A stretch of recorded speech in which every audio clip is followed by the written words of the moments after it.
بسم اللہ الرحمن الرحیم۔ السلام علیکم پیارے بچوں، کیسے ہیں آپ سب؟ میں امید کرتی ہوں کہ آپ سب خیر و عافیت سے ہوں گے۔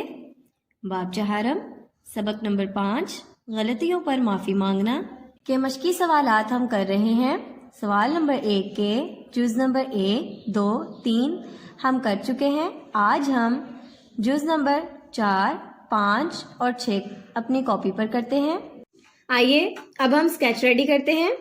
سب سے پہلے بچوں آپ تاریخ لکھیں گے 16 دسمبر 2020۔ ہے واؤ ہوم ورک۔ آج کے دن کا نام بدھ۔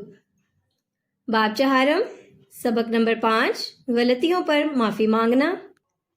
سوال نمبر 1 کا جز نمبر 4۔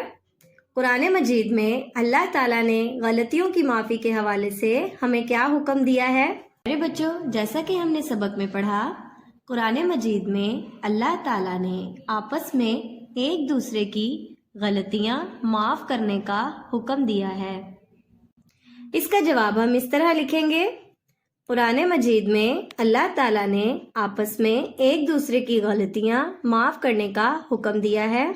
جز نمبر 5، اگر ہماری وجہ سے کسی کو تکلیف پہنچے تو ہمیں کیا کرنا چاہیے؟ جیسا کہ ہم نے سبق میں پڑھا، کچھ غلطیاں ایسی بھی ہوتی ہیں جن سے کسی دوسرے انسان کو تکلیف پہنچتی ہے یا لوگوں کا کوئی نقصان ہو جاتا ہے۔ ایسی صورت میں ان لوگوں سے معافی مانگنا ضروری ہے جن کو ہمارے عمل سے تکلیف ہوئی ہو۔ اس کا جواب ہم اس طرح لکھیں گے، اگر ہماری وجہ سے کسی کو تکلیف پہنچے تو ہمیں ان لوگوں سے معافی مانگنی چاہیے۔ جز نمبر 6، اگر کوئی ہم سے معافی مانگے تو ہمیں کیا کرنا چاہیے؟ جیسا کہ ہم نے سبق میں پڑھا، اگر کوئی شخص اپنی غلطی کی معافی مانگے تو اسے معاف کر دینا چاہیے۔ اس کا جواب ہم اس طرح لکھیں گے، اگر کوئی ہم سے معافی مانگے تو ہمیں اسے معاف کر دینا چاہیے۔ باب چہارم سبق نمبر 5 غلطیوں پر معافی مانگنا۔